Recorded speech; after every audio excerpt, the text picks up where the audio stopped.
시편 138편 시편 138편 1절에서 8절 말씀 보겠습니다. 시편 138편 1절에서 8절입니다.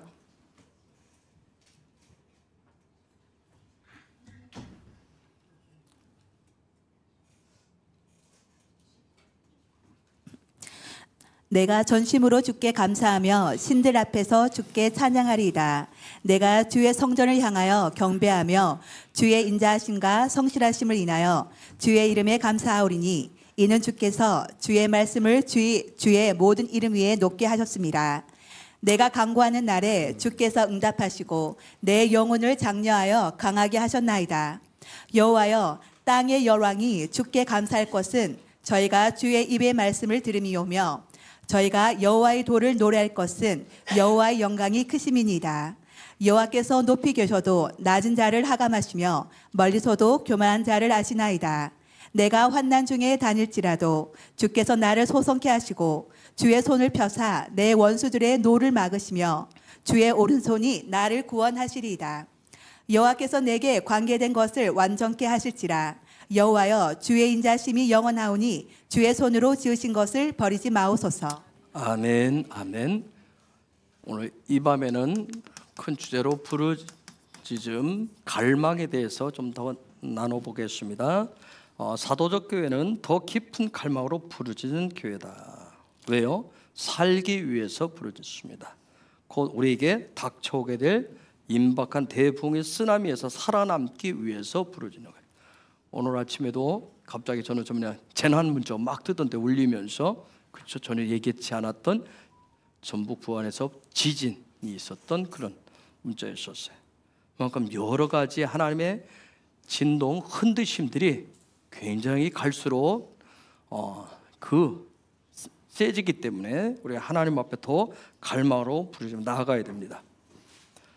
그래서 내가 지금까지 믿음으로 붙잡고 있는 그 예수와 붙잡은 그 소망의 줄이 다 앞으로 하나님을 흔드시고 쓰나미로 닥쳐올 그때에도 이것이 끊어지지 않는 견고한 큰 정말 동아줄이 될 수 있도록 우리가 영적인 부르짖음을 가지고 하나님 앞에 나아가시는 거예요. 그래서 믿음으로 붙잡은 그 예수와의 줄은 바로 우리에게 살아갈 수 있는 힘이 되게 하는 소망입니다. 그래서 그 어떤 바람과 어떤 파도가 우리에게 우리의 삶의 자리에 몰아쳐도 결코 놓치지 않고 하늘과 하늘의 보좌와 함께 연결되어진 살아갈 수 있게 하는 희망의 소망의 줄이에요. 그래서 그 줄을 단단히 부여잡고 꼭 그분께 단단하게 묶고 매고자 해서 우리가 부르짖는 겁니다. 오늘 우리가 읽은 시편 138편은 주의 전에 올라가는 찬양이고 경배예요. 즉 그런데 이 내용을 쭉 보면 깊은 임재 안으로, 그 깊은 임재 안으로 들어가는 예배자의 어떤 외침의 소리입니다. 그래서 영의 테일라를 가지고 노래하면서 올라가게 됩니다. 여러분, 우리가 살면서 내 삶의 자리에 어떤 삶이 불안하고 어떤 넘을 수 없는 넘사벽을 만났을 때 내 앞에 닥친 상황들이 너무 어렵고 정말 도저히 내 힘으로 돌파가 불가능해 보일 때 그때 오직 부르짖는 것만이 답이 될 때가 있습니다. 우리가 살다 보면 내 앞에 내 인생길에 아주 짙은 어둠이 찾아왔구나, 도저히 내 힘을 어떻게 헤쳐나갈 길이 없구나 하는 것들을 그런 것들 느낄 때가 있어요. 여러분이 알다시피 8년 전에 박매 목사가 암 판정을 받았던 날 의사가 불러서 육종암입니다. 근데 그 뒤에 말, 육종암이라고 하는 말도 그랬지만 예후가 좋지 않습니다. 여러분, 의사가 암 판정을 얘기할 때 그 다음 말이 중요해요. 예후가 좋지 않습니다. 이 얘기는 마치 법정에서 사형 언도를 내리는 것과 똑같은 거예요. 마치 모든 것을 내리고서 의사봉을 땅땅땅 치는 것과 같아요. 그 의사가 예후가 좋지 않습니다 하면서 그 어떤 의사봉을 두드리듯이 그 얘기를 했을 때 지금까지 제가 살아오면서 한 번도 맞아보지 않은 수천 건의 어떤 쇠 망치로 맞는 것 같은, 그냥 여기를 딱 정면으로 맞는 것 같은 그런 느낌이었어요. 그래서 제가 그랬죠. 그 순간 생각도 딱 멈추고, 생각도 모든 게 다 정지, 시간도 정지된 것 같고, 그 다음에 말도, 입이 탁 멈춰져서 말도 멈춰졌고, 모든 기능이 순간 마비가 온 것 같았었어요. 1시간 30분 동안 전혀 생각도 안 들고 어떤 말이 전혀 한마디도 나오지를 못했어요. 그만큼 어떤 충격이 컸다는 얘기겠죠. 그때 처음에는 저도 목사인데 솔직히 하면 기도도 나오지 않았어요. 1시간 반이 지나고 난 다음에 기도도 나오지 않았고, 수많은 생각들이 막 여기서 이전보다 더 빠르게 막 여러 생각들이 교차가 되었어요. 그러면서 우리가 항상 듣고 보았듯이 암이라고 하는, 예고 좋지 않다라고 하는 그 했을 때 그냥 앞이 암담하다는 생각밖에 없었어요. 그 이후로도 여러분이 알다시피 이제 몇 번의 전이가 있었고, 또 대수술을 했을 때 그때 이제 30일 동안 고신대병원에 입원해 있었잖아요. 입원해 있을 때 제가 매일 아침 고신대병원에 갔다가 오후에 와서 저녁에 교회 와서 기도했어요. 그런데 기도를 해야 된다고 하는 것을 여러분에게도 나누었고 또 그렇게 배워왔고 그렇게 해왔기 때문에 저도 그 상황에서 기도밖에 없다고 하는 거기 때문에 아침에 고신대병원 갔다가 오후에 왔다가 다시 저녁에 교회에 와서 아무도 없는데 여기에서, 그런데 그렇게 기도가 잘 나오는 게 아니에요. 별의별 생각이 다 들기 때문에 그러던 어느 날, 근데 그 일들이 계속 며칠 동안 반복이 되었어요. 그런데 그러던 어느 날 갑자기 요 안에서 돌면서 탁 하는데 속에서 뭔가가 푹 올라오면서 그냥 부르짖음 으악 하면서, 그러면서 그 다음에 어떤 막 하나님을 향해서 부르짖음, 다양한 어떤 수많은 어떤 감정과 뭐가 막 더해서 나오는, 그러면서 통곡이라고 하는 것이 막 터져 나왔었어요. 그렇게 한참 혼자 하고 여기서 막 하고 난 다음에 제 마음 가운데 찾아온 게 샬롬이었어요. 그 이전까지 샬롬이라고 하는 것이 없고 여러 가지 막 생각들이 늘 반복되었어요. 반복. 그런데 그 순간 그렇게 하고 난 다음에 샬롬이 찾아왔어요.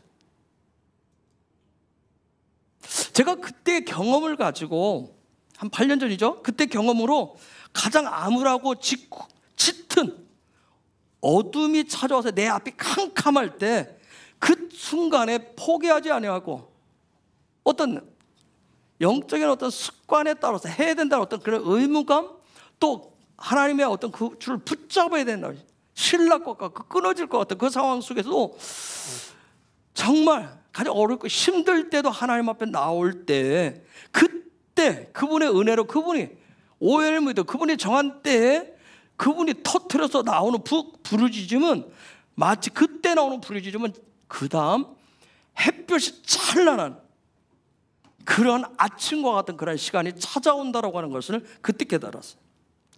그게 바로 그게 사인이구나 하는 걸 그때 깨닫는 거예요.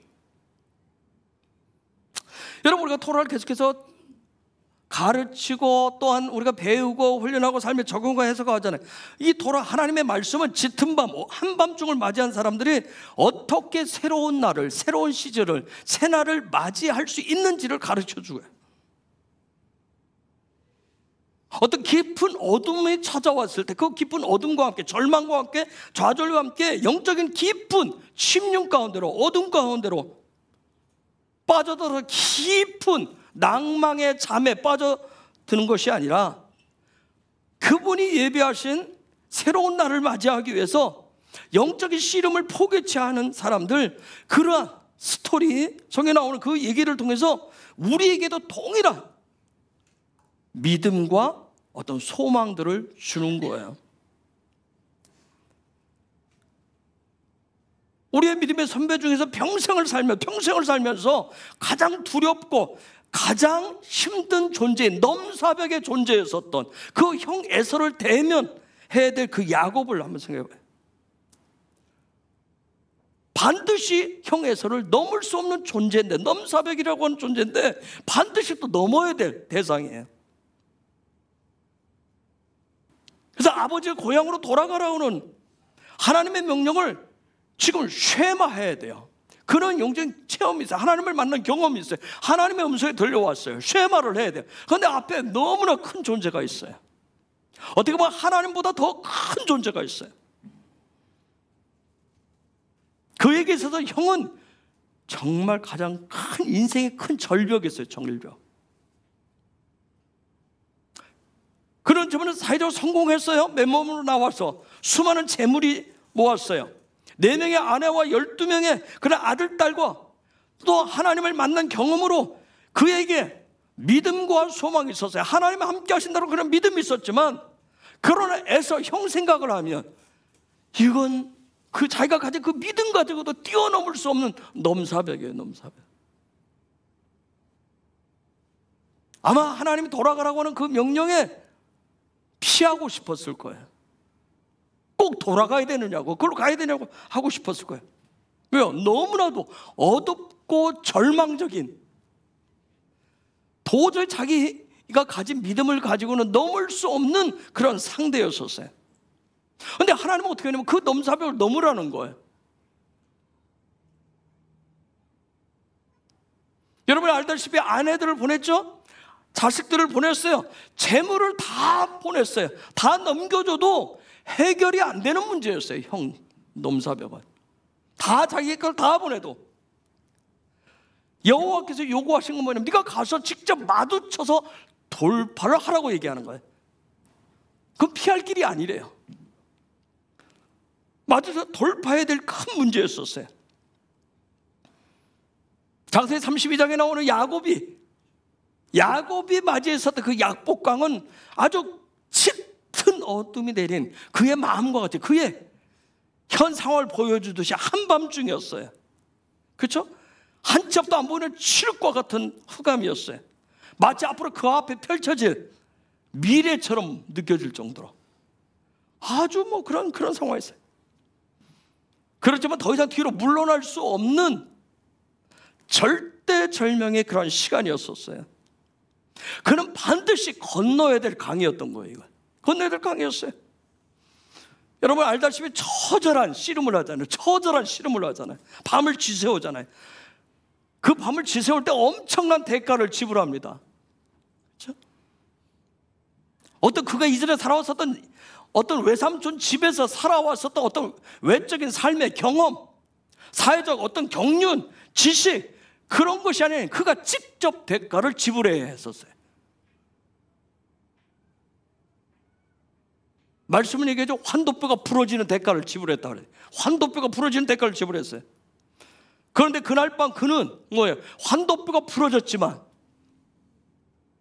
결코 포기하지 않았다는 거예요. 포기하지 않았어요. 환도뼈가 부러졌기 때문에 여러분 어마어마한 고통이 찾아왔어요. 그렇죠? 어마어마한 고통, 도저히 일어설 수 없고 어떻게 할 수 없는 감당하기 어려운 그런 고통의 시간이었지만 포기하지 않았다는 거예요. 그 시간에 하나님이 그의 입을, 그가 가지고 있었던 이전에 어떻게 살아왔고 그가 경험들이 무엇이었었던 그 모든 것을 말하지 못하고 그의 입을 틀어막았지만, 그런데 그는 그 밤에 포기하지 않았어요. 어마어마한 외적인 어떤 그런 육체의 어떤 환도뼈가 부러지는 그런 어마어마한 고통, 캄캄한 어두움, 정말 인생의 앞이 안 보이는 그런 상황, 여러 가지 내적으로 외적으로 막 어마어마한 그런 고통이 있었지만 그 고통의 몸부림 속에서 그가 했었던 게 뭐예요? 승리를 향한 부르짐과 외침이었다는 거예요.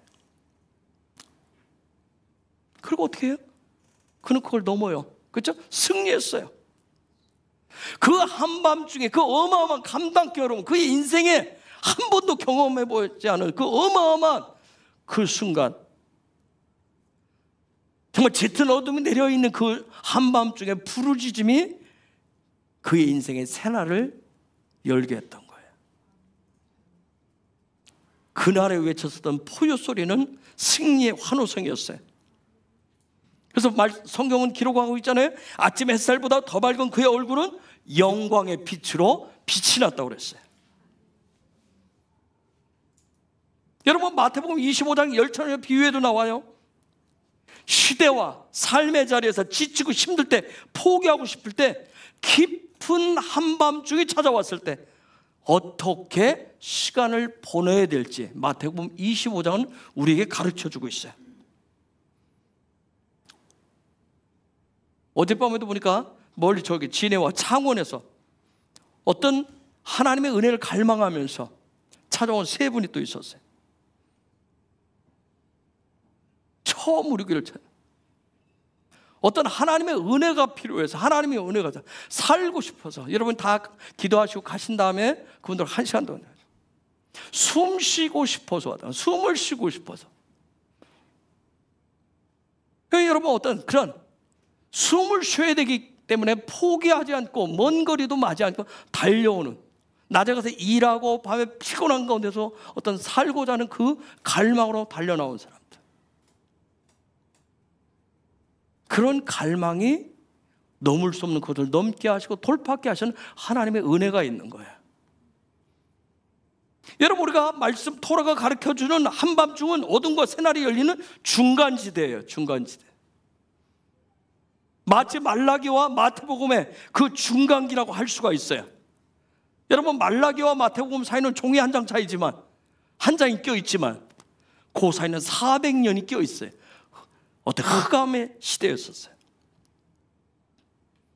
그래서 외치지만 지금은 마지막 대붕이 오기 전 신랑이 오길 기다리는 열 처녀들이 맞이했었던 한밤중과 같은 그런 시즌이에요. 지금. 그렇기 때문에 누군가는 이전에 열심히 했었지만 지금 누군가는 졸고, 누군가는 더 깊은 잠에 빠져들고, 누군가는 졸리고 피곤하지만 그 눈을 비비고 파수꾼의 영성으로 데스티니를 감당하고 있는 시간입니다. 여러분, 거기 나오는 열처녀는 신랑이 올 시즌, 올 시간이 임박했다라고 하는 것을 알고 있었지만, 여러분, 육체적인 연약함들이 그 시간을 넘을 수 없는 넘사벽이었어요. 그들에게는. 그래서 열처녀가 다 잠들어 있었어요. 그만큼 육신의 연약함을, 오랫동안 신랑이 올 것을 곧 온다라고 하는 걸 알고 있었지만 그 순간을 넘을 수가 없었던 거예요. 여러분, 다시 오실 예수를 기다려온 그런 교회들, 어떤 세상적인 어떤 파도의 믿음과 소망의 줄이 닳고 닳아서 연약하기 이를 데 없는 시즌이 바로 지금이에요. 한국 교회가 60년대, 70년대, 80년대 얼마나, 여러분은 그거 보셨는지 모르겠지만 제가 84년에 들어갔으니까 84년 기억나는데 겨울방학 하자마자 12월 첫 주에 한월산 기도원 올라가는데 눈이 얼마나, 저도 초행길에 한 번도 가보지 않은 거기를, 기도원을 처음 거기를 택해서 올라가는데 눈이 무릎까지 쌓여가지고 산을 초행길에 버스에서 내려서 1시간 이상을 산길을 걸어서 올라갔어요. 무릎까지 올라갔는데, 그런데 그 산속에 무슨 사람이 있겠네. 헐, 2만 명 정도가 모여있었어요. 그 추운 겨울 밥해 먹으면서, 그 당시에 식당이 없어서 기도원 다 여기저기 밥해 먹으면서 뜨겁게 하는 그런 시즌들이 있었어요. 어마어마했어요. 지금은 찾아볼 수가 없잖아요. 그렇죠? 지금은 그랬던 한월산 기도원이 지금 한 40년 지났는데 30명, 40명 모인다 그래.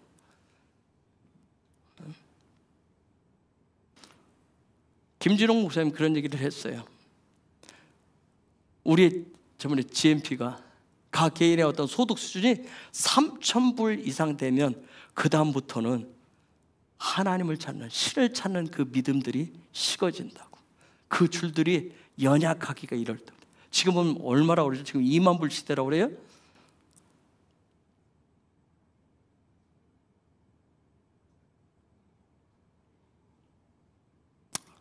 이런 시대 속에서 예수가 다시 오신다라고 하는 건 얘기는 하고 있지만 아마 누군가는 포기하고 누군가는 널브러져 있고 누군가는 오지 않았으면 좋겠고 지금이 좋사오니 여기가 좋사오니 하는 여러 가지 모양들이 있을 거예요.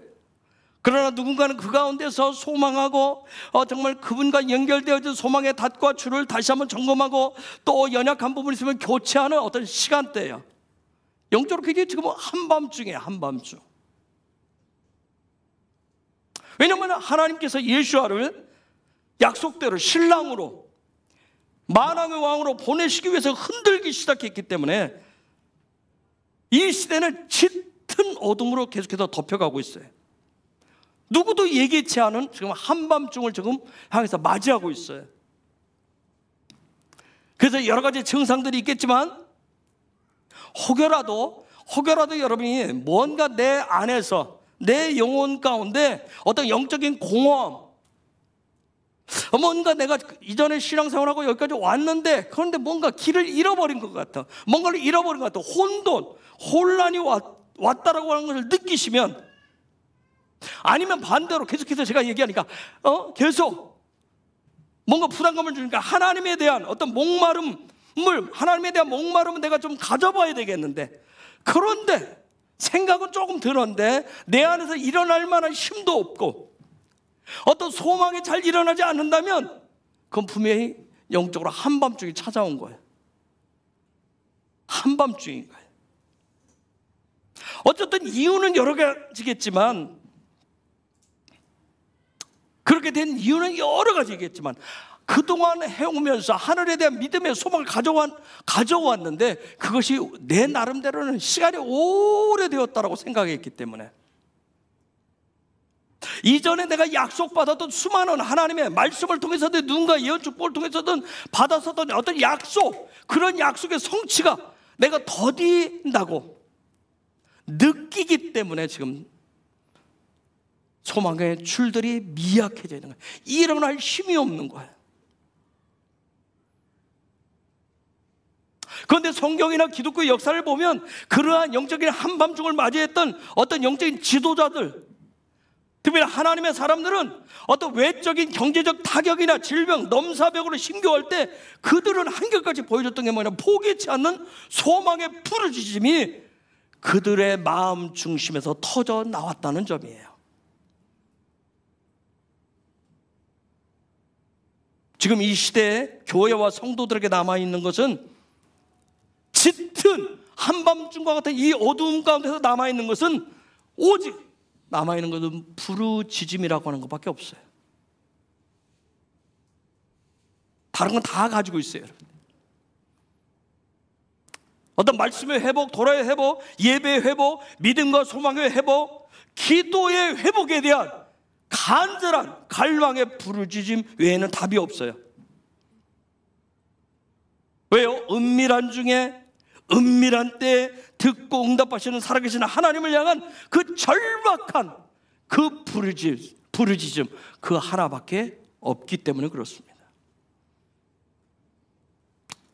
다시 한번 고민을 드릴게요. 사무엘이 얘기했듯이 사무엘의 그러한 절박한 외침처럼 기도하는 것을 쉬지 마십시오. 바울이 외치듯 쉬지 말고 여러분 호흡하듯이 어느 자리에 있든 순간순간 기도하는 것을 잊지 마십시오. 놓지 마세요. 중요한 것은 뭐냐면 졸지도 주무시지도 아니하시는 하나님이 듣고 계신다라고 하는 것을 깨닫게 되면 여러분 속에서 그 연약한 가운데서 믿음의 에너지가 솟아날 거예요. 그래서 용기를 내십시오. 살아계신 하나님은 한밤중에 외치는 당신의 자녀들의, 백성들의 그런 부르짖음에 응답하실 거예요. 이 시간 개인적으로 아마 마지막이 될 것 같은데 강단에서 마지막 간절하게 권면을 할게요. 명수장은 20년 전 그날 밤 예배실의 의자가 부서지라고 부르짖었던 그 시간을 기억해냈어요. 그날 토설했었던 그 소리가 제 귀에는 아직도 쟁쟁해요.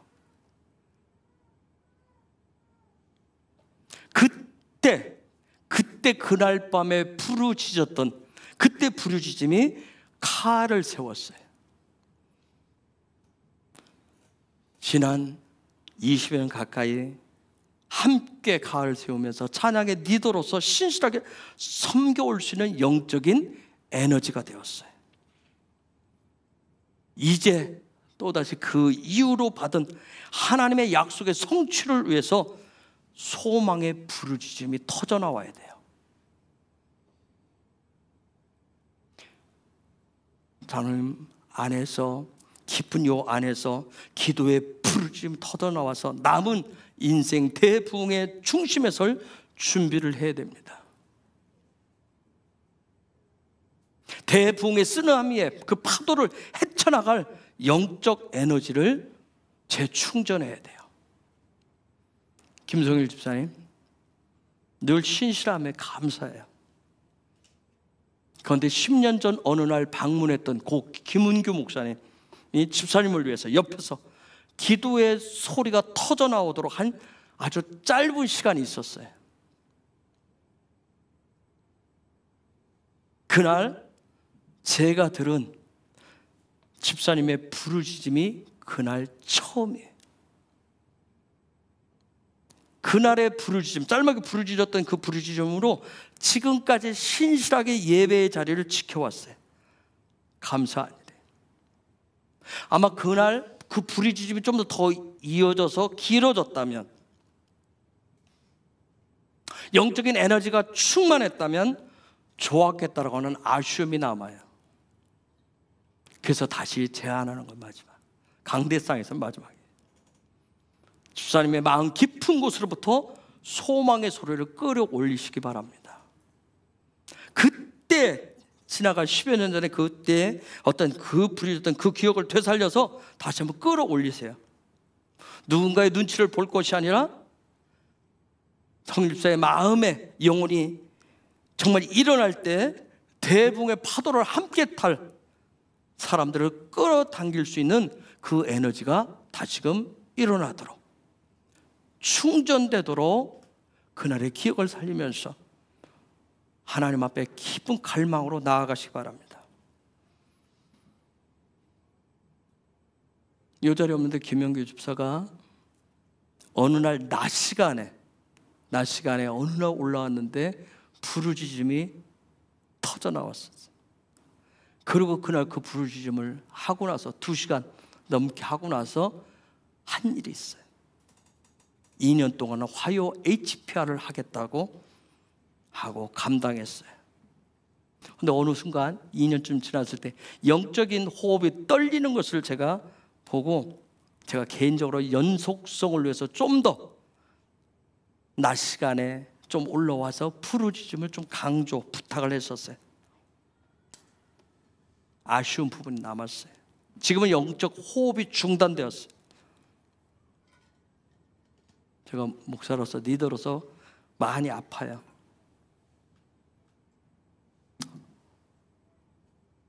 개인적으로 중보하는데 다시 회복되어서 일어나려면 본인이 영적인 호흡을 터뜨리는 부르짖음이 회복되어야 될 거예요. 그래서 대붕의 파도를 탈 예배자로 일어서기를 축복합니다. 그런 은혜 있어야 돼요. 여러분, 경배와 찬양, 예배자의 삶은 주는 생명이에요. 그런데 이 생명을 주는 것인데 이것은 우리 누구에나 있는 받고자 하는 의지가 있어요. 그 받는 의지를 통해서, 받고자 하는 의지를 통해서 하늘로부터 공급을 받아야 그 생명을 줄 수 있어요. 여러분, 영적인 세계와 영적인 경험은 세상적인 지혜나 지식 가지고로, 경험으로 이해가 되지를 않는 부분이 굉장히 많아요. 그래서 끊임없이 두드려보고 도전해보고 돌파해봐야 그 영적인 에너지를, 하늘이 주는 영적인 에너지를 받아보아야 알 수가 있어요. 그게 이해가 돼요. 그래서 어떤 분들은 그런 얘기에 하늘이 뚫릴 때까지 두드리라고 그래요. 뚫으라고까지 얘기합니다. 생수가 생수가 터져 나올 때까지 영적인 천장을 뚫으라고 권면하는 분들도 있어요. 그 도구가 부르짖음이에요. 여러분, 용기를 내세요. 부르짖음은 내 내면으로부터, 내 마음으로부터, 호언으로부터 형성되는 아주 강력한 힘입니다. 제가 박매 목사가 지난 8년 동안에 옆에 가장 가까이 있으니까 보잖아요. 몇 번의 죽음의 위기가 왔을 때 그때마다 하고 내려놓고, 삶의 희망을 내놓고 줄을 딱 끊어버린 것이 아니라 그때 애끓는 심정으로 부르짖어서 돌파를 하더라고요. 하나님이 계시다라고 하는 하나님을 향한, 아버지를 향한 철저한 신뢰와 그때마다 육신적인, 이 병으로 말미암아 육신적인 에너지가 다 소진되어서 도저히 일어설 수 없는 그런 때에도 어떻게 하냐, 포기치 않고, 우리 그런 말 있죠. 젖 먹던 힘까지 낸다고. 젖 먹던 그 힘까지 쥐어짜서 일어나서 부르짖어서 그곳을 넘어서더라고요. 그래서 제가 몇 번을 봤어요. 그렇게 해서 여러분들이 볼 수 없었던 울부짖음이 수없이 있었어요. 이번에 오메르 카운팅 쭉 하면서 매주 병원을 가다 지난 10일 동안, 지난주 10일 동안은 병원에 가지 않았어요. 열흘 동안 본인이 작정하고 힘을 본인이 할 수 있는 거예요. 애를 다 끌어서 힘을 끌어서 다 했어요. 지난 월요일 밤은 저녁 먹은 것이 소화가 안 돼서 약을 먹고, 저는 이제 잠이 들려고 딱 12시 다 됐는데 본인이 얼마나 힘들게 저를 깨우더니 부르더라고요. 그때 등을 두드리려요. 여러분, 잠들려고 막 하는데 깨우면 어때요? 그래가지고 등을 한참을 두드렸어요. 이제 미안하니까 저한테 30분 이상 두드리고, 미안하니까 어느 정도 됐다고 하면서 저한테 들어가 잤어요. 그런데 분명히 아침에 일어나서 밤을 지새웠을 거예요. 소화가 이게 안 내려가서. 근데 아침 일찍 몸을 일으키더라고요. 아침 일찍 몸을 일으키고 여러분, 제가 보잖아요. 하나님 아버지 앞에서 영적인 몸부림을 막 쳐요.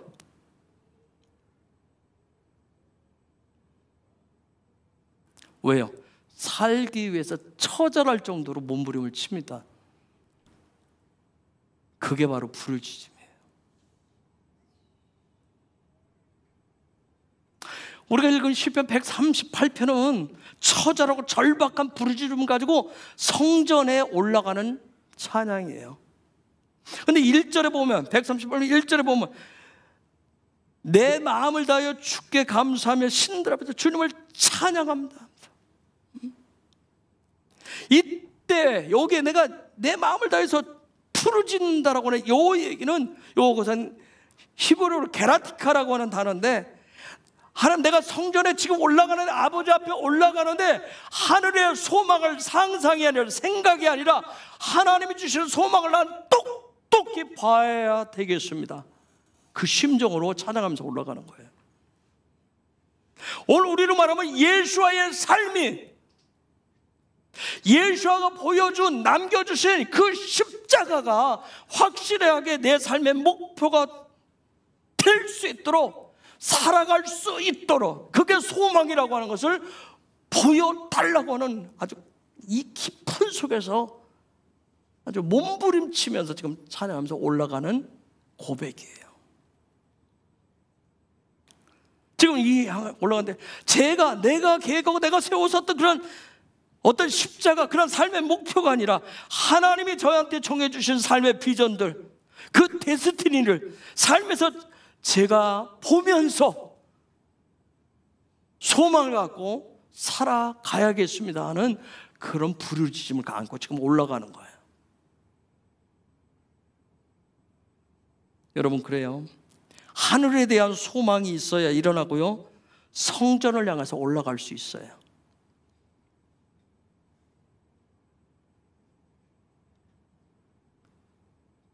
나오는 영적인 에너지는, 그때 부르짖는 그 부르짖음을 통해 나오는 영적인 에너지는 십자가를 통해서 나오는 에너지이기 때문에 어마어마합니다.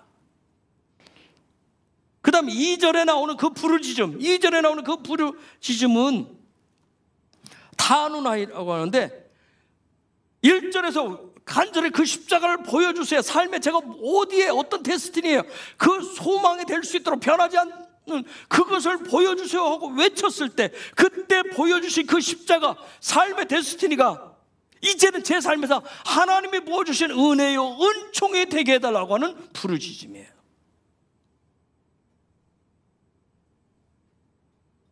그런데 그것이, 그런 은혜가 한두 번이 아니라, 어쩌다가 아니라 계속해서 앞으로 살아가는데 쭉 하늘의 뜻이 성취될 때까지 계속 되게 해달라는 간구하는 외침입니다.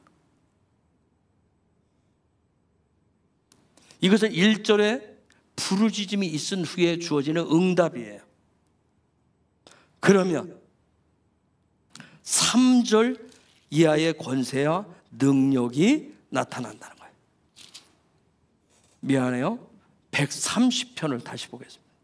제가 138편이에요. 130편 1절과 2절을 한번 읽어볼까요? 1절과 2절 한번 읽어주시겠어요? 130편 1절과 2절. 여호와여, 내가 깊은 곳에서 주께 부르짖었나이다. 주여, 내 소리를 들으시며 나의 부르짖는 소리에 귀를 기울이소서. 1절의 부르짖음과 2절의 부르짖음이 다른, 그렇게 되어지면 3절 이하에 하나님이 주신 그런 은혜가, 권세와 능력이 삶으로 나타난다라고 하는 그런 고백이에요. 그러면 1절의 부르짖음과 2절의 부르짖음이 하나가 될 수 있도록, 하늘과 내 마음의 땅이 하나가 되어 연합될 수 있도록 하는 것이, 그게 바로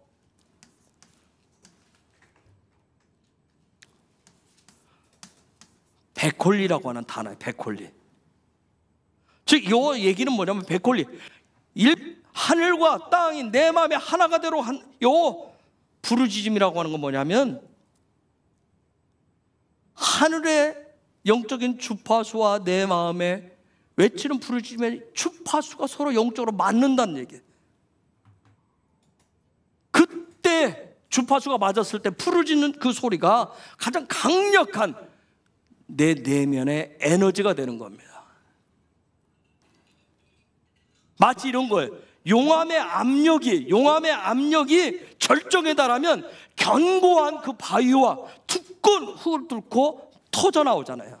그렇죠? 그 압력이 탁 차면, 또한 오랫동안 굳어져 섰던 어떤 땅의 어떤 지질 구조, 그 수천 년 된 그것을 뒤흔드는 지진과 같은 거야. 이게 하늘의 주파수와 내 마음의 주파수가, 영적 주파수가 딱 맞아 터질 때는 아무리 견고한 진이라도 그걸 다 깨트려 버리는 거야.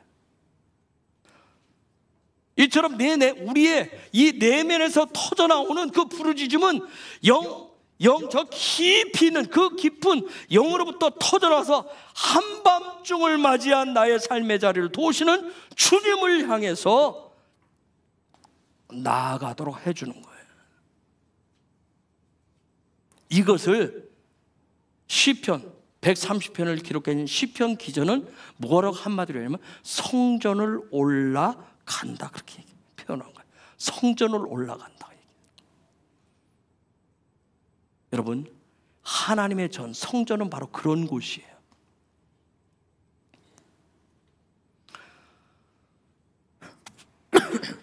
제가, 우리가 여기 8년째잖아요.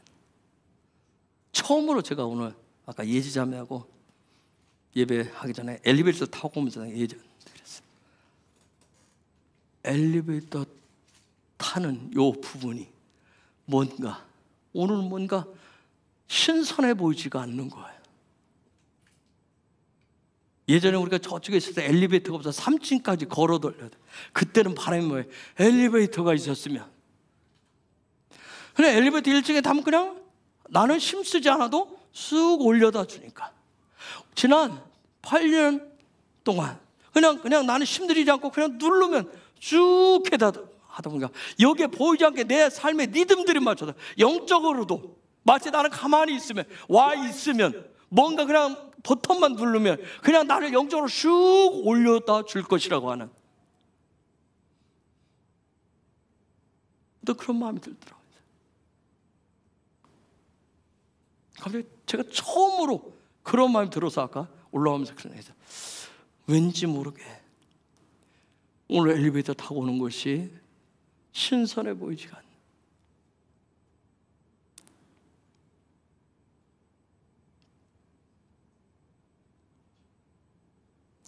여러분, 하나님은 우리를 떠나지도 않으시고 버리시지도 않으십니다. 그럼에도 영혼의 한밤중을 맞이하면, 혹시 살면서 넘을 수 없는 넘사벽을 만나면, 그럼에도 불구하고 하나님 떠나지 않는다는 걸 믿어왔는데 그 순간을 만나면 우리는 어떻게 해요? 도대체 하나님은 어디 계시냐는 거예요. 도대체 하나님은 무엇을 하고 계시냐는 거예요. 하면서 영적인 침체에 빠질 때도 있어요. 그러나 내 안에 토라의 말씀이 살아나면 언제든 하나님은 다시금 나를 일으켜 주시고요, 성전을 올바로 올라가도록 인도해 주시는 거예요.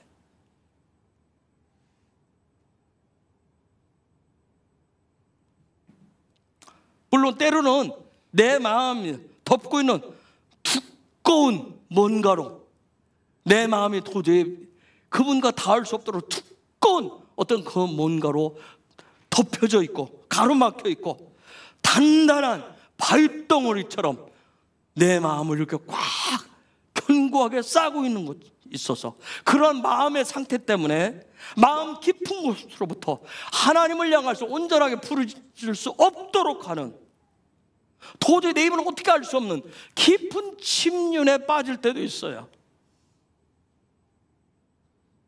그럼에도 불구하고 우리가 할 수 있는 건 뭐냐면, 그럼에도 불구하고 일어서려고 하는 소망의 줄을 붙잡으시려고 하셔야 됩니다. 그 힘든 상황 속에서도 마음의 문을 아주 작게라도 열고 주님을 향해서 신음소리라도 내셔야 돼요. 그럴 때 작게라도 열려진 그 마음의 문틈 사이로 들어오는 영광의 빛인 샬롬이 우리의 마음을 흔들 때, 우리의 마음 가운데 들어와서 꽉 채워질 때, 우리는 그 샬롬의 에너지로 다시금 그 빛으로 그 자리에서 일어서게 되고 다시금 침륜 가운데서 빠져나와서 정상적인 삶을 살아갈 수가 있는 거예요.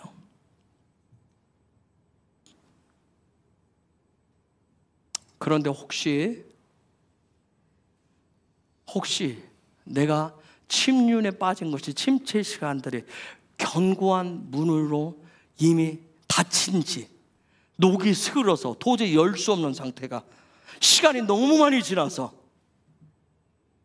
어찌할 수 없는 상태라든가, 아니면 한 번도 내가 신앙생활하면서 영의 문이 열린 적이 없을 때, 도저히 내 힘으로 열 틈도 없고 일어설 수 있는 힘도, 에너지는 완전 방전되었고 아주 극한적인 상황일 때는 어떻게 될까요? 극한적인 상황이면 극한적인 행동이 필요합니다. 그게 3절이에요. 3절 읽어볼까요? 시작. 여호와께서 주께서 제약을 지켜보실진데 주여 누가 서리까? 이게 무슨 얘기예요? 이 얘기예요. 누가 감히 죄악 가운데서 주님 앞에 설 수 있습니까? 그 얘기인데 이게 도대체 무슨 뜻일까요? 여기에 죄악이라고 하는 단어는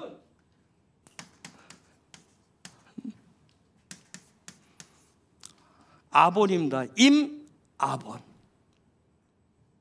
즉 뭐냐면, 이렇게 도저히 일어설 수 없는 그 상황에 처했다고 하는 그 상황들은 한 번도 영적인 문을 열어본 적이 없는 깊은 침묵에 빠지게 했었던 그 가운데서 일어날 수 있는 극한적인 방법은 뭐냐면,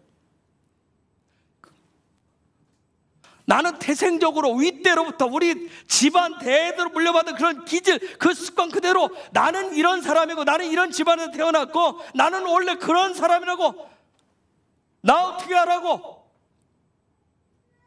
하는 그러한 자리에서 이 하나님, 나는 태생이 이런데, 그런 기질을 가지고 있는데, 나도 살고 싶은데, 나도 일어나고 싶은데, 내가 그런 피를 받고 태어났는데, 하나님 앞에 그런 존재라고 하는 거, 이것이 어마어마한, 주님 앞에 서지 못하게 하는 무서운 죄악이라고 하는 것을 고백하라는 얘기예요. 그냥 난 태어났어, 나는 그런 놈이야, 난 그런 사람이야, 나는 그런 존재야, 나 내버려 두어 하고 하는 것은 하나님 앞에서 어마어마한 죄라는 거예요. 임아본,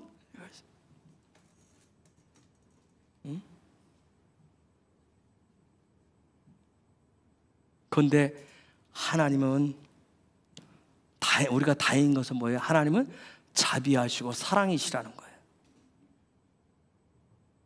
우리가 임아본을 가지고 태어났는데, 그런 기질 때문에, 그런 습관 때문에, 그런 태도 때문에 그렇게 하는데도, 우리가 어떤 죄악을 저질러도 여전히 우리 곁에 계시고 돌이킬 기회를 주시고 기다려 주시는 아버지시라는 점이에요. 언제든지 용서할 준비가 되신 분이에요. 그러나 하나님의 은혜를 기다릴 때, 기대하며 기다릴 때, 그때 하나님이 움직이시는 겁니다. 그래서 그 고백이 마지막 8절에 하고 있어요. 8절 읽어주세요. 그가 이스라엘을 그의 모든 죄악에서 속량하시리로다. 모든 죄악을 속량하신다고 그랬어요. 이게 무슨 얘기냐면, 그 자리에서 그 아본으로부터, 태생적으로 그렇게 되어진 부분으로부터 자유케 한다는 거예요. 해방시켜주는 은혜를 주신다는 거예요.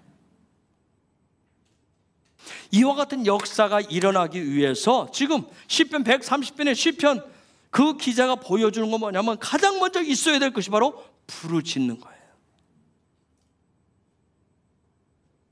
지금 요 시편 예배자가 시편 130편에서 강조하고 있는 그 부르짖는다라고 하는 그것은, 그 부르짖음의 기도는 그 어마무시한 어떤 죄악의 사슬이라도 깨트리고 무너뜨려주는 아주 깊고 깊은 영적 침륜과 침체에 빠져도 건져주시는 아주 놀라운 힘이라는 거예요. 그래서 우리가 부르짖음이 회복되어야 돼요. 회복되셔. 여러분, 부르짖는다라고 하는 것은 뭐 소리를 꽉꽉 그 소리가 아니에요. 이 깊은 곳에 터져 나올 수 있어요. 부르짖는 것은 어떤 소극적인 행동이나 말이 아니에요. 속삭임도 아니에요. 이 단어는 전쟁터에서 쓰는 단어예요. 전쟁터. 여러분 전쟁 영화 막 폭 터지고 칼 터지고 이런 말 이런 거 할 때에서 막 거기서 소리가 속삭이듯이 하면 들리지를 않잖아요. 그렇죠? 얼마나 생명이 왔다 갔다가 하는 그런 순간이기 때문에 굉장한 외침인 거예요. 마태복음 27장 46절 한번 읽어줄래요? 마태복음 27장 46절. 예수와의 부르짖음이 나와요. 27장 46절. 제9시쯤에 예수께서 크게 소리질러 이르시되 엘리 엘리 라마 사박다니 하시니 이는 곧 나의 하나님 나의 하나님 어찌하여 나를 버리셨나이까 하는 뜻이라. 이때 예수아가 부르는 이 소리는 구속의 역사의 문을 활짝 여는 그런 부르짖음이었어요. 생명의 에너지를 다 짜내어서 외치는, 저 온 땅 끝까지 모든 영혼까지 지금까지도 그 영혼의 귓가에 들리게 하는 아주 쩌렁쩌렁한 부르짖음의 소리인 거예요. 우리가 성령님이 탄식한다고 그러죠. 성령님이 탄식한다라고 하는 그 탄식도 바로 굉장한 부르짖음의 소리인 거예요. 그냥 한숨 쉬는 그런 차원이 아니에요. 굉장한 성령님이 어떤 부르짖음의 소리예요. 이처럼 때로는 우리가 어떤 임아본이 되었던, 아니면 그동안에 그냥 쭉 여러 가지 나태하고 어떤 여러 상황들이 있던 어떤 상황이라면 다시금 우리 안에서 이런 부르짖음도, 때로는 울거나 때로는 탄식하거나 때로는 악을 쓰거나 내지르는 소리가 나와야 됩니다. 저도 마찬가지예요. 잘 안 될 때 있어요. 그러면 저 혼자 있을 땐 제가 그래요. 여기에서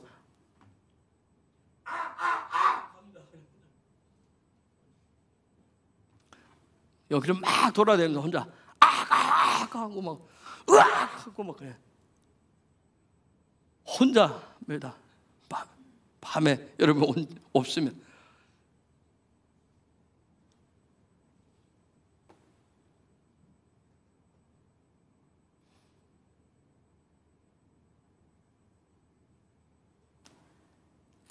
때로는 어떤 불의를 보고 때로는 억울해서 내지르는 어떤 막 으악 팍팍 하는 그런 소리가 우리 속에서 나와야 되는 거예요.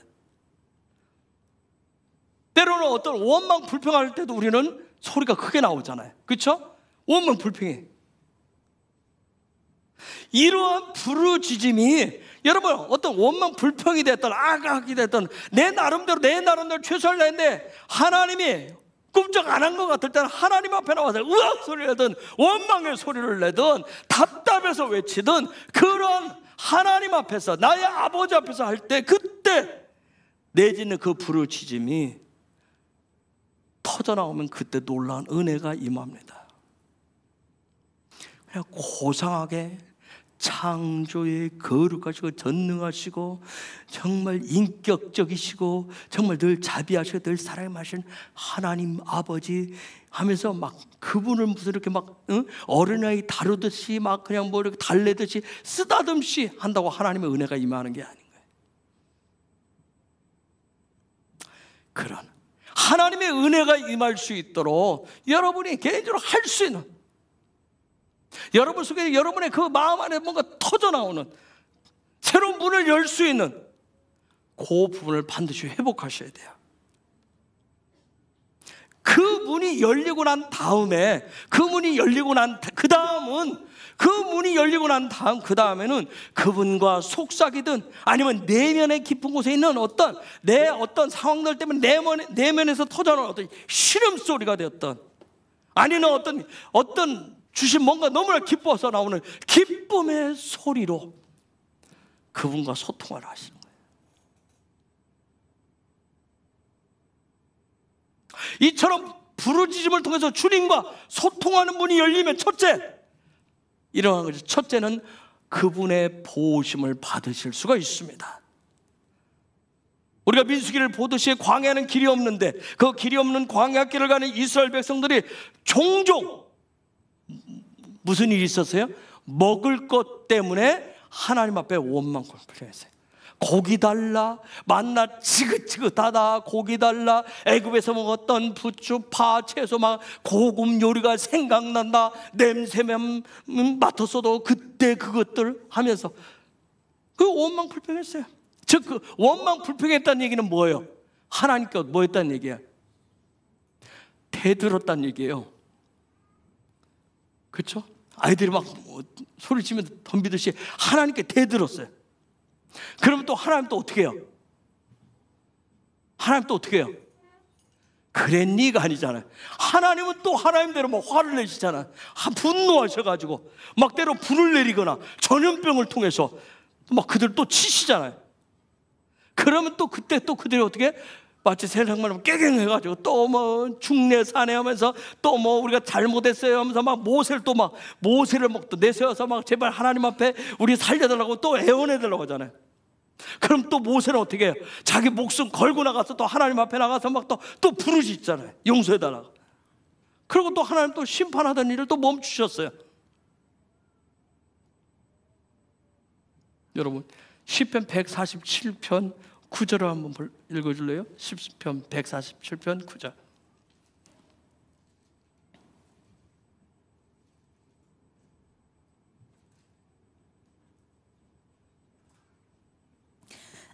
들짐승과 우는 까마귀 새끼에게 먹을 것을 주시는도다. 하나님은 슬피 우는 까마귀와 들짐승의 새끼에게도 먹을 것을 주시는 하나님이에요. 하물며 예수야를 통해서 당신의 자녀와 백성을 삼은 저와 여러분들의 부르짖음을 결코 외면치 않으십니다.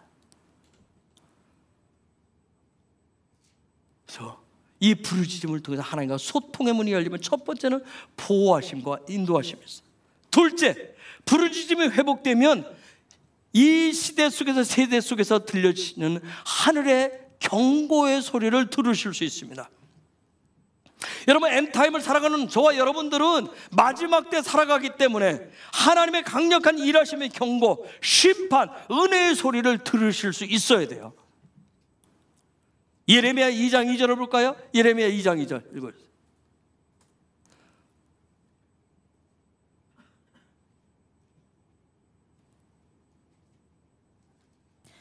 가서 예루살렘의 귀에 외칠지니라.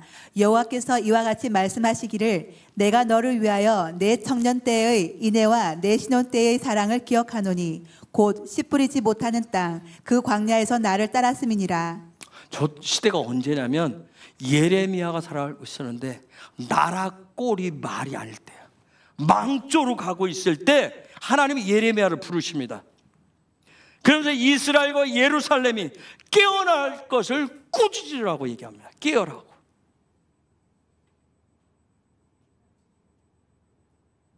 즉 하늘의 소리를 통해서 그 당시에 지도자들, 리더들, 나라의 통치자들, 그들과 또한 백성들이 깨어나도록 예레미야가 가장 큰 소리로 외쳐라 같이 얘기하는 거예요. 지금 가만히 있지 말고 외치라고 얘기합니다. 깨라고. 여러분, 마지막 때 엔타임은 하나님의 흔드심이 강력한 때예요. 7 영역이 흔들림 속에서 저와 여러분 예수 믿는 기독교인이라면 이때 땅에 흔들리는 소리보다, 땅에서 이때 들려오는 그 소리보다 하늘의 소리에, 하늘이 부르짖는 소리에 우리의 귀가 더 열려져 있어야 돼요. 들으실 수 있어야 됩니다. 그 경고의 소리를 듣도록 귀를 기울이셔야 돼요. 그거 듣고 외치는 자가 되셔야 됩니다. 여러분, 하나님은 부유한 사람, 재물을 많이 소유한 사람, 유명한 사람, 가질 것이 너무 많아서 할 일이 막 언제 됐든지 시켜만 주세요, 다 할 거야 하는 그러한 사람들의 소리에 귀를 기울이시지 않으십니다. 오직 여호와의 소리에 귀를 기울이고 그분과 영적인 주파수를 맞추고자 하는 그 사람의 부르짖는 그 소리에 귀를 기울이시는 거예요. 세 번째는 이 부르짖음은 절망적인 상황을 끝내실 수 있어요.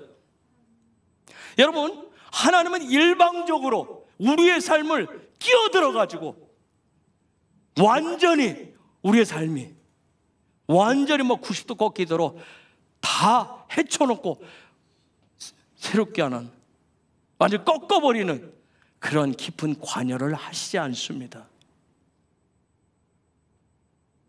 저와 여러분에게 자유의지라고 하는 걸 주셨어요. 저와 여러분이 각자가 자유의지를 통해서 선택한 만큼, 그분의 일하심을 원하는 만큼만 일하십니다. 그래서 우리가 성경에 보면 사람들이 가지고 있는 이 자유의지가 악을 창궐시키도록 그것을 선택하고 거기에 방치할 때 사랑의 하나님이시고 자비의 하나님이시지만 거기에 심판을 행하셨던 거예요.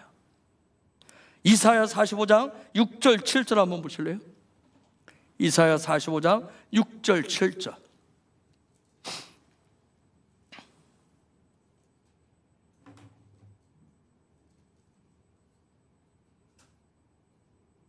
해 뜨는 곳에든지 지는 곳에든지 나밖에 다른 이가 없는 줄 알게 하리라. 나는 여호와라, 다른 이가 없느니라. 나는 빛도 짓고 어둠도 창조하며 나는 평안도 짓고 환난도 창조하나니 나는 여호와라, 이 모든 일들을 행하는 자니라 하였노라. 거기 보면 창조하다, 여러분 잘 아는 단어 바라예요. 바라라는 단어를 썼어요. 바라. 즉 창조라고 하는 건 뭐예요? 아들의 신성이 나타나는 거예요. 하나님의 일하심, 하나님의 시스템이 보이도록 나타나는 거예요. 오직 그분의 아들이신 분이 머리 되심을 드러내는 것이 바로 창조예요. 또한 이 바라라고 하는 이 단어의 뜻은 만들다, 출산하다, 뭔가를 짓다, 그런 뜻을 가지고 있어요. 그래서 이 안에 담기는 영적인 큰 뜻은 뭐냐면 허락하는 거예요. 집을 짓도록, 출산을 하도록, 뭔가를 만들도록 허락한다는 뜻이 있어요. 즉 하나님은 저와 여러분들이 삶의 자리에서 하나님이 일하시도록 내가 허락한 만큼만 하나님이 행하십니다. 아싸하십니다. 저와 여러분이 허락한 만큼만. 그분의 형상이 나타나 보이도록 그 정도만 나타내 보여준 거예요. 우리가 잘 아는 대로 마태복음 16장 18절에 보면 베드로가 열쇠, 천국의 열쇠를 받죠. 네가 땅에서 매면 하늘에서 매이고 네가 땅에서 풀면 하늘에서 풀 것이라 어마어마한 천국 열쇠를 받았어요. 이것은 뭘 얘기하냐면 동일하게 베드로가 그 고백 위에서 세워져 있는 가을 백성들에게 주시는 엄청난 권세요. 그 얘기는 뭐예요? 천국 열쇠를 줬다는 얘기는 뭐예요? 풀고 묶는 것을 누가 결정한다는 거예요? 열쇠를 가진 자가. 저와 여러분이 결정한다는 얘기예요. 저와 여러분이 결정한다는 거예요. 여러분, 우리가 타고난 죄악된 본성이라고 하는 거, 이 죄악된 본성은 죄를 짓는 것을 쉽게 멈출 수가 없어요. 그렇죠? 한번 재미가 들리면, 한번 빠져들면 참 멈춰지질 않잖아요. 그래서 우리가 어떻게 해요?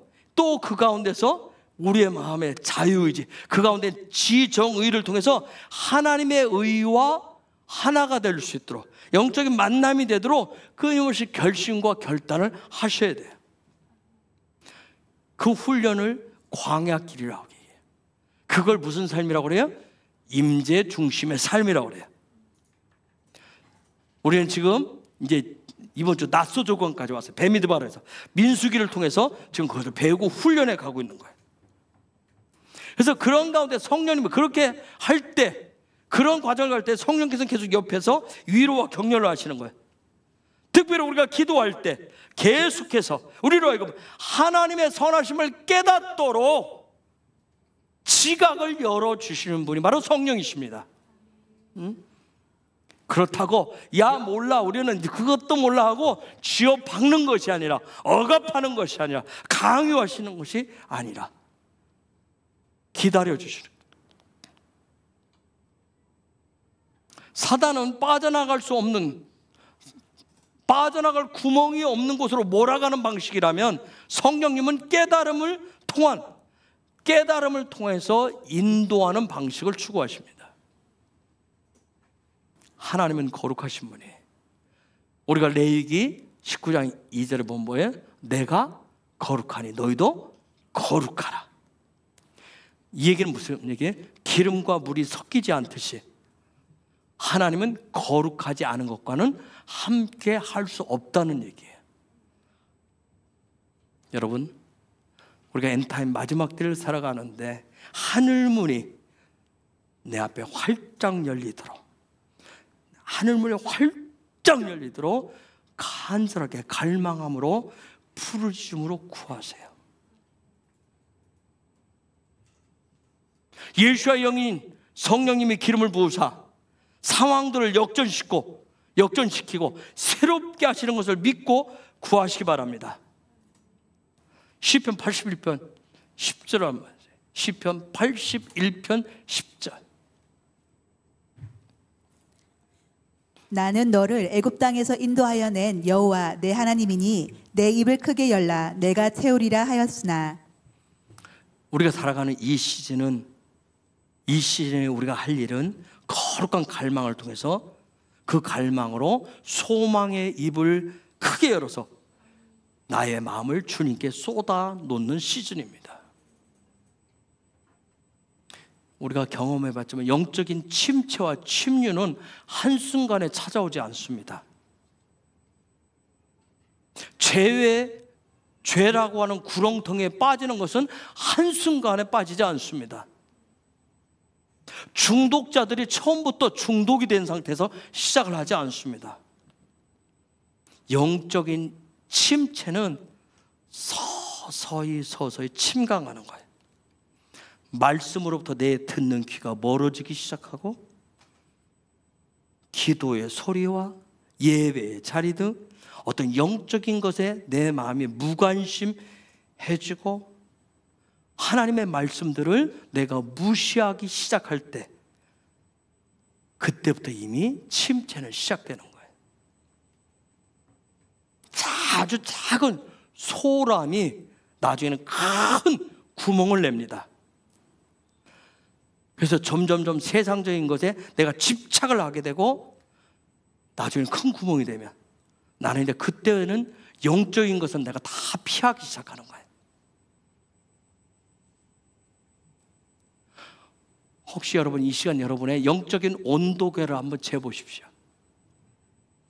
영적인 온도계가 몇 도인지, 영적인 지금 배고픔, 영적인 목마름, 열정, 갈망은 현재 여러분의 영적인 온도계입니다. 영하로 내려가 있지는 않겠죠? 뜨겁게 올라와 있나요? 사람이 병들면 제일 먼저 뭐가 떨어지죠? 어떤 증상이 나와요? 외적으로 나타나. 사람이 병들면 가장 먼저 입맛이 떨어집니다. 입맛이 떨어지게 돼 있어요. 여러분, 말기암 환자들 가장 큰 증상은 입맛이 떨어져서 음식을 뭘로 넣어요? 혈관을 통해서 넣어주잖아요. 그렇죠? 음식을 그걸로 공급받아요. 그런데 어떻게 그게 다 되지 않은 게 점점점 체중이 감소되고 삶의 에너지가 자꾸 떨어지는 거예요. 그러다 보니까 갈수록 먹지 않게 돼요. 그래서 입맛이라고 하는 것은 내가 얼마나 건강하냐 하는 것을 재는 척도예요. 입맛이 너무 땡겨요? 응? 하나님의 말씀에 대해서, 기도에 대해서, 예배에 대한 그런 갈망이 나의 영적인 건강도를 결정하는 거야. 혹여라도 내가 지금 현재 상태가 영적인 것에 냉담한 마음의 상태라면 영적인 건강 상태는 심각한 상태예요. 제가 어제 전화 한 통화를 받았어요. 35년 만에 대학 동기 목사님한테 전화가 왔어요. 대학 졸업하고 처음이에요.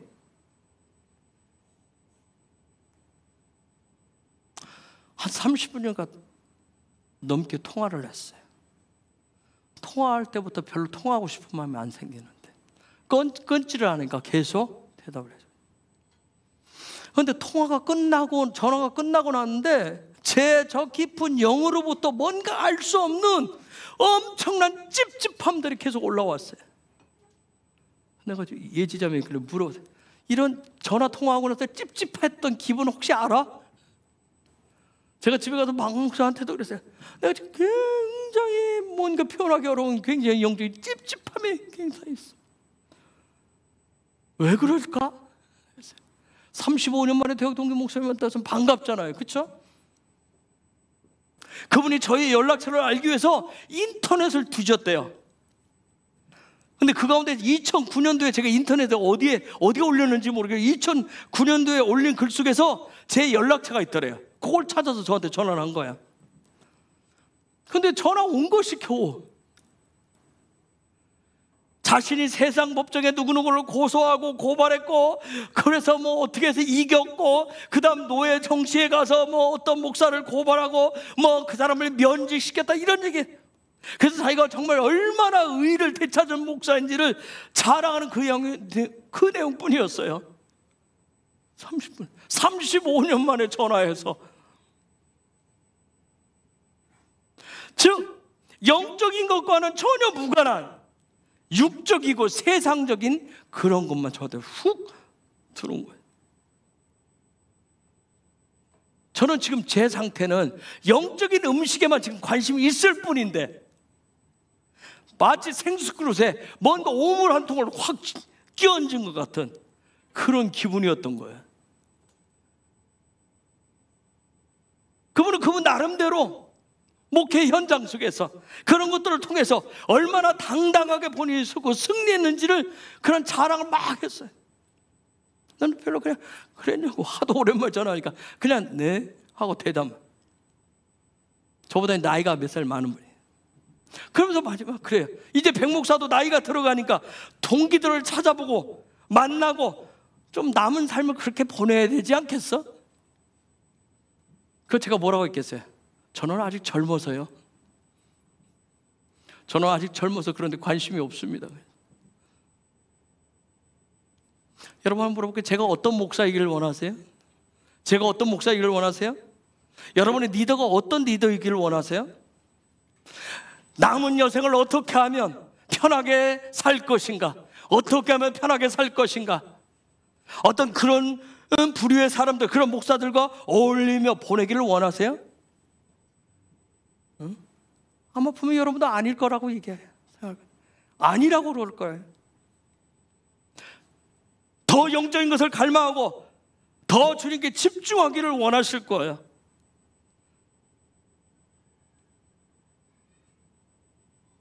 제가 그렇게 살아가기 위해서는 저와 함께하는 여러분들도 중요해요. 여러분의 마음, 우리가 함께 예배하는 영적인 태도와 삶도 굉장히 중요해요. 함께 가야 되기 때문에. 엔타임을 향해서 준비하면서 가는 우리 헤브론의 미래는 현재 저와 여러분들이 무엇을 소망하고 바라보고 있느냐 하는 거예요. 그리고 그것을 맞이하기 위해서 어떻게 준비하고 있느냐 하는 거예요. 여러분, 엔타임의 사도적 교회는 오직 주님 한 분만을 갈망함으로 영원히 깨어나기를 위해서 부르짖음의 기도의 함성을 갖고 가는 칼 공동체입니다. 그 자리에 다시금 저와 여러분을 예수의 이름으로 초청합니다. 이 시간 우리 같이 기도하십시다. 이 시간 같이 기도하기를 원합니다. 하나님, 우리가 오늘 간통하면서 50절 왔어요. 하나님의 말씀